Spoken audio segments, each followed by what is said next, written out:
I am here with Norma Jean Almodovar, who hosts the website policeprostitutionandpolitics.com. She's done amazing work providing the erotic service provider community with lots of ammunition to use in their activism, and has raised awareness around police abuses, among other issues that are very important to our community. And the other day, it was September 11, and she had posted something on Facebook. I went and read it, and it had to do with a situation where, according to numerous sources, an erotic service provider saw a client before 9/11, and it played out in some very interesting ways, and I was hoping that she would discuss this and wanted to put this out there for people. I think it's really important that this gets out there in the discussion. It's pretty mind-blowing, actually. So Norma, would you explain this situation?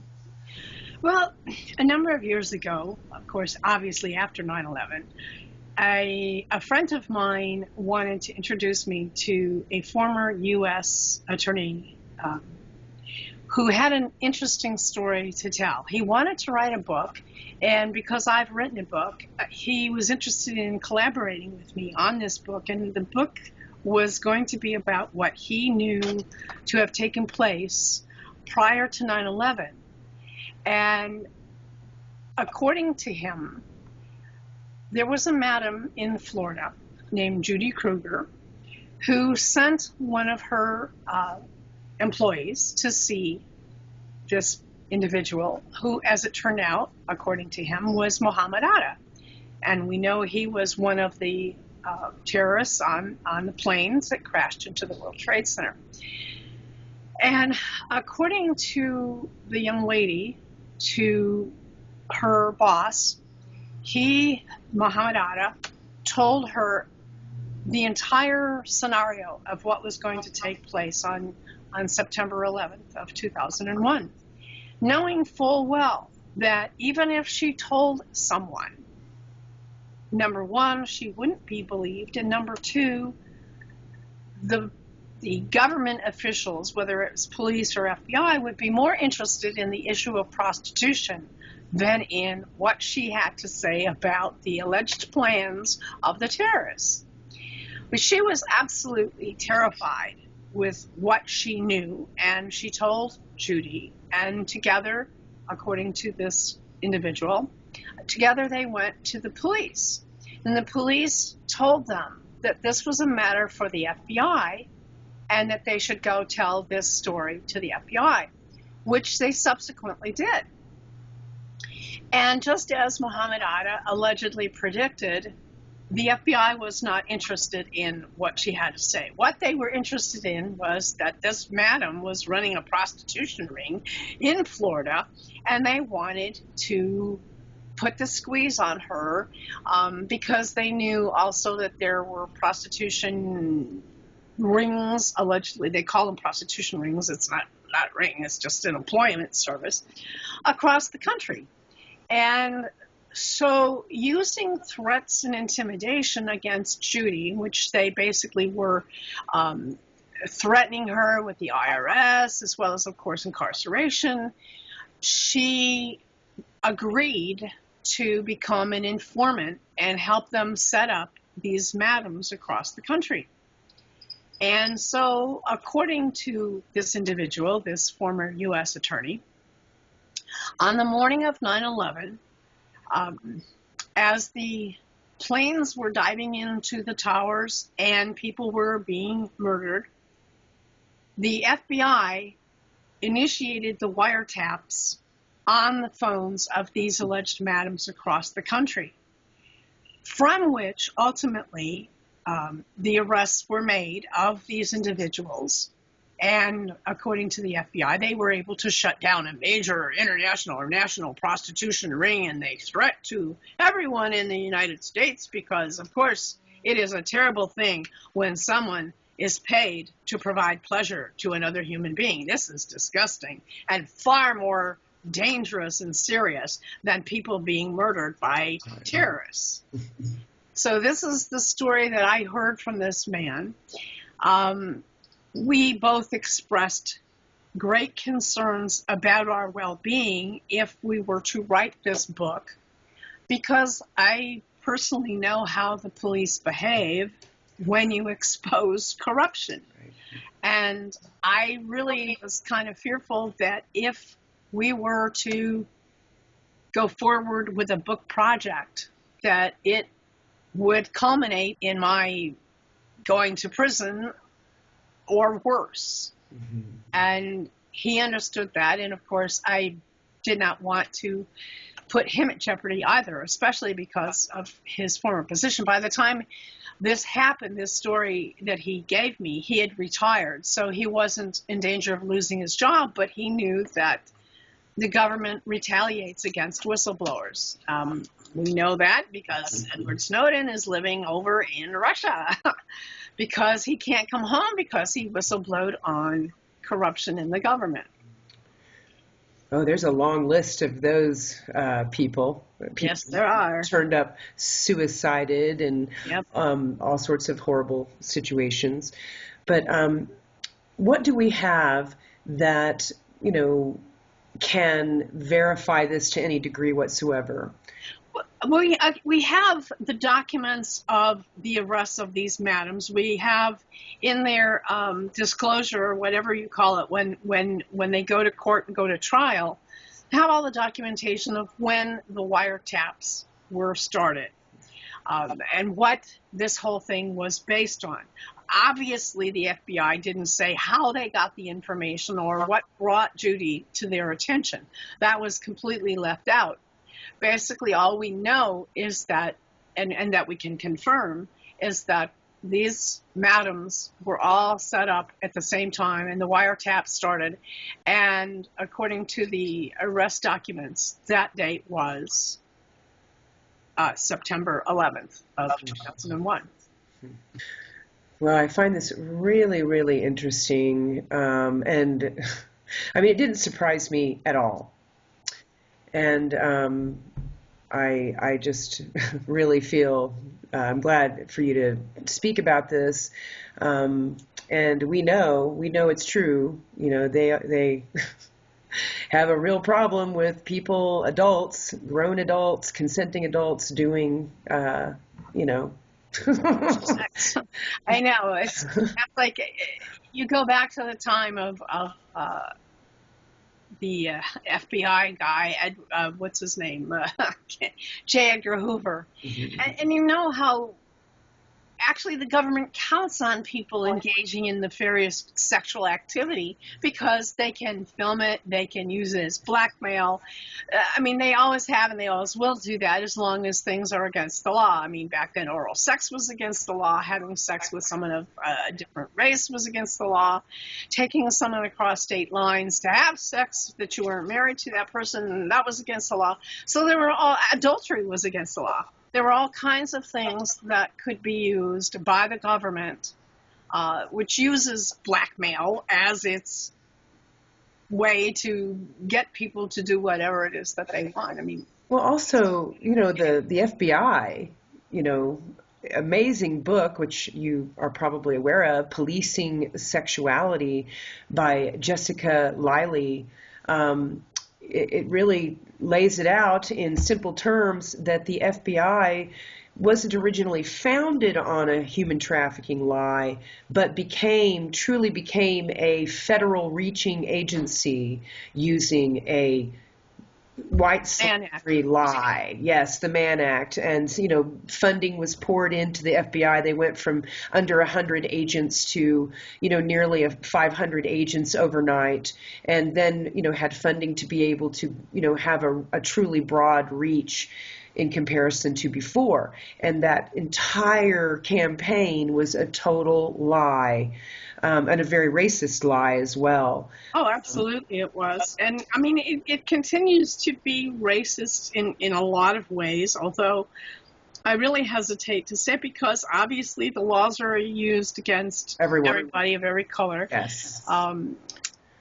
So I mean, it's racist, but it covers everybody. Yeah, well, anyone who engages in erotic services for payment, regardless of the color of their skin, is criminalized and, has a bounty on their head, literally, as well as their clients. Yes. And, I just find that, like, ironic. Well, and the irony is, of course, that even today, you have this division of how people are treated. When the former New York governor, Eliot Spitzer, was in office, he passed hideous laws against sex trafficking so that there would be, decades behind bars for people who broke the laws he enacted.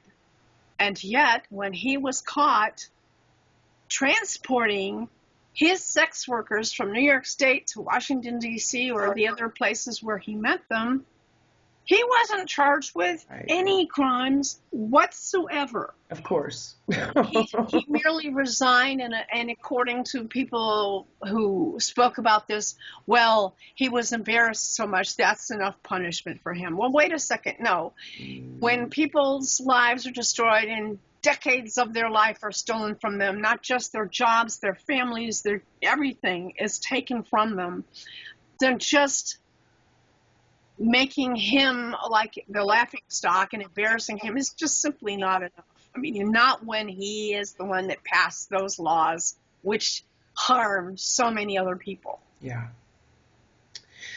So it's just really a joke. It's just a sick joke. But going back to the 9/11, just this conversation, the way it's progressing, that's where it's just mind-blowing to me. There's so much that goes on that the average person is, not necessarily aware of. And, we have all these narratives, we have the good guys, the bad guys, trafficking narratives that paint all erotic services as exploitative and damaging. And the funding that's going into all of these agencies, the nonprofits, as well as the FBI and the police, and it's just a big scam. All of it is just a big scam. It's a scam. It's a horrible, horrible joke on the public, because the public, and I understand the inclination to want to believe your government. Unfortunately, our government hasn't been able to be trusted in a long, long, long time. And whether you're conservative or liberal, it doesn't matter. Your government lies to everybody on everything, from little things to big things. It lies, and it relies on people to accept those lies, because those lies are meant to appeal to the individual's predilections for whatever it is. Oh, yes, of course we have to help the victims of the modern day equivalent of human slavery, all that. These lies are meant to be swallowed whole by the public. Well, that goes back to Edward Bernays, who was Freud's nephew, who, he's the father of public relations, and his quotes say it all. He says things like, and this is around, a long time ago. He didn't want to use the term propaganda because the Nazis had tainted that. But his quotes, Edward Bernays, he can be Googled, he outright says, if we understand the emotions and feelings of basically the herd, then we can manipulate them without them knowing it. Absolutely. He says this stuff, and he developed all the campaign trail stuff. There's a science, a sophisticated science to what they're doing in terms of influencing public opinion that really does have its root in Edward Bernays' philosophies and methodology, as well as a few other in his genre.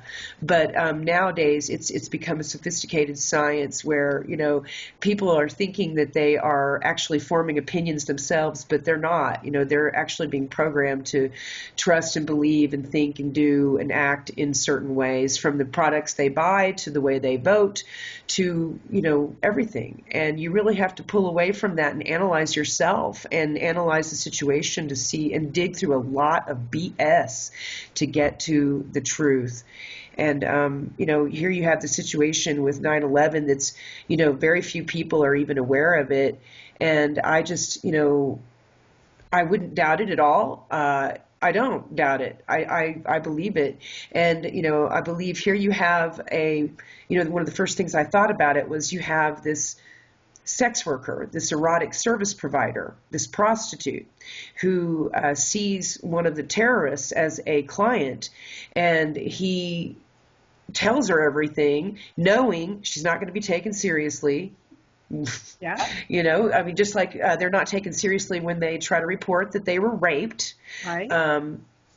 And they try to do more to stop this from happening at a risk to themselves. And obviously it panned out as a major risk because it ended up, hurting a lot of people. And they could have just kept their mouths shut.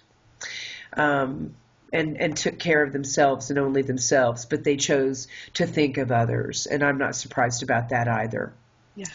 And you're right. I mean, it's like as a retired sex worker, I had access to people and information because the clients of sex workers rely on the sex worker to be discreet, and for the most part, they absolutely are. I mean, I think in the case of the mohammad atta, she was absolutely right to be terrified and to tell her madam, and her madam was absolutely right to want to go and tell someone in authority what had transpired. That, for the most part, we now know you can't do that. You can't go and tell someone, no matter what, and so we remain silent. And it's like, I know that sex workers want to be part of their community and they want to protect other people in their community. But if they're going to be punished for it, then no, they won't do it. Yeah. I mean, come on. Well, wow. Was there...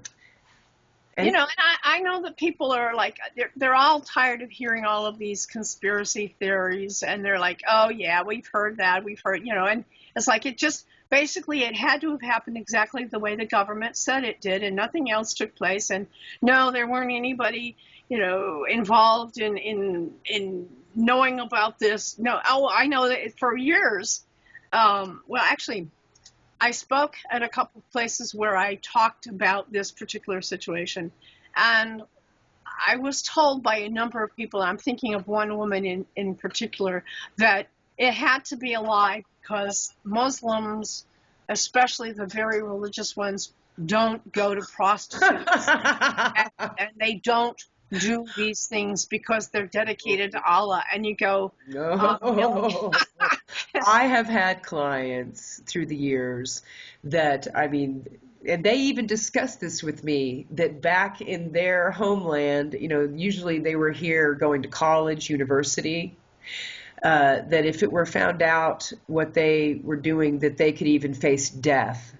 And, I'll never forget having a client of that ethnicity who wanted to, basically kiss my shoes and say that my shoes were his God. Mm-hmm. And that right there blows that person's commentary out of the water. Right. It's just not. Well, we know that because we know that there was one of the imams from San Diego who subsequently went over to Yemen and was killed, and his son or nephew were also killed by the drones. He was a frequent visitor to prostitutes. He would pick up street prostitutes. The FBI had information on that. They knew that he frequented prostitutes. That was one of the things he was hung up on, just like Jimmy Swaggart. I mean, all of these very, very Right. religious people end up, the ones that are so repressed, they end up seeing sex workers, and then when they're discovered, it's like, oh, I have sinned against you, and then 6 months later they're out doing it again.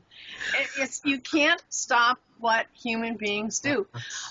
Obviously, when a human being fantasizes and goes and does something that actually physically harms another person, that's absolutely important to punish those people. But for having fantasies and for doing them and carrying out something sexually with adults who are agreed to be with you for a certain amount of money, that's something that we've just got to stop penalizing, period. Yeah. Well, thank you very much for, I think this is something we need to put out there, and I appreciate you talking about it. Is there anything else that you would like to add? Not on this particular subject. I feel so bad for both Judy and the young woman who was her employee, and I can only imagine how they felt. They must have felt so helpless that they had given this information to them in good faith, and all those people still died. I mean, how would you feel that you did your best to stop something that was so horrible you couldn't even imagine that people would think up these plans? And then when you take them to the authorities don't do anything about that, but instead go after you. Right. I can only imagine the horror, the heartbreak, how sick they must have felt about Disillusioned. Disillusion is yeah.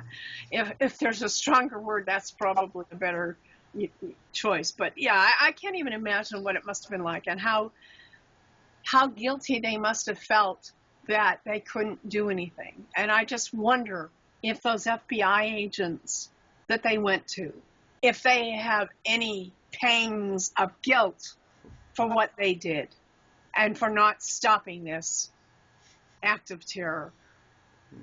Yeah, people are still dying. Still Yes, dying. are. The death toll is in many, many, many, many thousands more than what died on 9/11, and just a horrific, horrific thing. And I wish, if I could have 3 wishes from a genie in a bottle, one of them would be that all the deception would fall away and that everyone would see things as they truly are. It'd be very shocking. There'd be a lot of heart attacks. Instant heart attack. Oh my God, too much for the brain.